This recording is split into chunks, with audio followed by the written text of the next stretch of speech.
கர்த்தருக்குள் மிகவும் பிரியமானவர்களே, இந்த நாளிலே தினம் ஒரு தூதன் வழியாக உங்களை சந்திப்பதிலே சந்தோஷப்படுகிறேன்.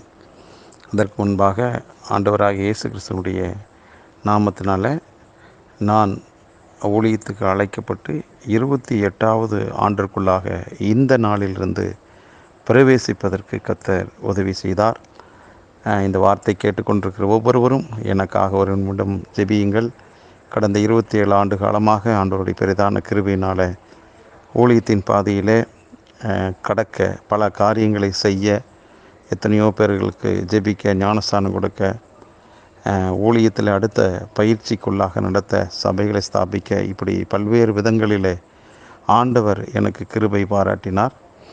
ஆகவே இதுவரைக்கும் நடத்தின தெய்வம் இன்னும் என்னை நடத்த இந்த வார்த்தை கேட்டுக்கொண்டிருக்கிற ஒவ்வொருவரையும் அன்பாய் கேட்டுக்கொள்கிறேன். இந்த நாளிலே தினம் ஒரு தூதின் மொழியாக சகரியா தீர்க்க தரிசன புஸ்தகம் 10வது அதிகாரம் 6வது வசனம். நான் யூதா வம்சத்தாரை பலப்படுத்தி யோசேப்பு வம்சத்தாரை ரட்சித்து அவர்களை திரும்ப நிலைக்க பண்ணுவேன். நான் அவர்களுக்கு இறங்கினேன். அவர்கள் என்னால் ஒரு காலம் தள்ளி விடாதவர்களைப் போல இருப்பார்கள். நான் அவர்களுடைய தேவனாகிய கர்த்தர், நான் அவர்களுக்கு செவி கொடுப்பேன் என்று ஆண்டவர் வாக்கு பண்ணுகிறதை இந்த தீர்க்கதரிசி சொல்லுகிறார். ஆகவே இதில் நிறைய விஷயங்கள் சொல்லப்பட்டிருந்தாலும் ஒரே ஒரு காரியத்தை மட்டும் எனக்குள்ள ஆவியானவர் நினைப்பூட்டுகிறார். ஆண்டவர் பாருங்களேன், அவர்களை திரும்ப நிலைக்க பண்ணுவேன் என்று. ஒருவேளை நம்முடைய வாழ்விலே பல காரியங்கள் நம்மை விட்டு விலகி போயிருக்கலாம், இழந்து போயிருக்கலாம், தோற்று போயிருக்கலாம். இப்படி பல்வேறு விதங்களிலே ஒரு நிலையற்ற ஒரு தன்மையை நம்முடைய வாழ்க்கையில் அனுபவித்து கொண்டிருக்கலாம். இந்த வார்த்தை கேட்டுக்கொண்டிருக்கிற யாராக இருந்தாலும், தடுமாறி கொண்டிருக்கிற யாராக இருந்தாலும், ஒரு நிலைவரமான ஒரு சூழ்நிலை இல்லாமல் பல விதங்களிலே குடும்ப வாழ்வை, தனிப்பட்ட வாழ்வு, ஊழியத்தில், வேலையில், படிப்பில், இப்படி ஒரு நிலைவரமான ஒரு வாழ்வு இல்லாமல் தடுமாறி கொண்டிருக்கிறவங்களுக்கு கர்த்தர் இந்த புதிய மாதத்தில் சொல்லுகிற வார்த்தை என்னென்னா, நான் அவர்களை நிலைக்க பண்ணுவேன் என்று. ஒருவேளை இளையகுமாரன் கூட தகப்பனுடைய வீட்டில் நிலைத்திருக்க வேண்டியவன் தான். அவன் குறிப்பிட்ட ஒரு காரியத்தை முன்னிட்டு தன்னுடைய நண்பர்களுடனே சேர்ந்து தவறான வழிக்கு நேராக போனான்.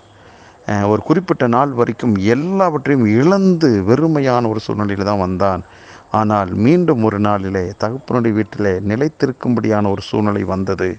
அதே போல் அருமையான தேவனுடைய பிள்ளைகளை, உங்களுடைய வாழ்விலே அநேக விஷயங்கள் நிலை தடுமாறி கொண்டிருக்கலாம். ஒரு ஸ்ட்ராங்காக ஒரு இடத்துல நிலைத்து நிற்க முடியாதபடி தடுமாறி கொண்டிருக்கலாம். எந்த சூழ்நிலையாக இருந்தாலும், விவரிக்க வார்த்தைகள் இல்லை, எந்த சூழ்நிலையாக இருந்தாலும் உங்களை நிலைக்க பண்ணுவேன் என்று இந்த 4வது மாதத்தில் கர்த்தர் வாக்கு பண்ணுகிறார். ஆகவே உங்கள் ஆவிக்குரிய வாழ்க்கை நிலைக்கும், உங்கள் குடும்ப வாழ்க்கை நிலைக்கும், உங்கள் வேலை, தொழிலில், பிஸ்னஸில் உள்ள ஒரு நிலைவரமான ஒரு சூழ்நிலை சீக்கிரமாய் வரும். ஏனென்றால் அவர் அந்த காரியத்தை நிலைக்க பண்ணுவதால் இனி வரக்கூடியதான நாட்கள் உங்களுக்கு நன்மையின் நாட்களாக இருக்கும். ஆகவே இந்த புதிய மாதத்தில் நிலைக்க பண்ணுகிற தெய்வம் உங்களுடைய எல்லா காரியங்களையும் நிலைக்க பண்ணி உங்களை வெற்றி சிறக்க பண்ணுவார். ஜெபிக்கல. நல்ல பிதாவே, வாக்குத்தத்தம் பண்ணின நல்ல தெய்வமே, எங்களை நிலைக்க பண்ணுகிறவர்.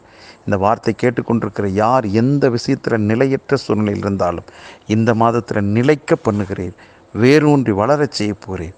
இந்த வார்த்தை கேட்குற ஒவ்வொருவரையும் இந்த புதிய மாதத்தில் வாழ்த்தி ஆசீர்வதிக்கிறேன். அவங்களுடைய வாழ்விலே நன்மையும் கிருபையும் தொடரட்டும்.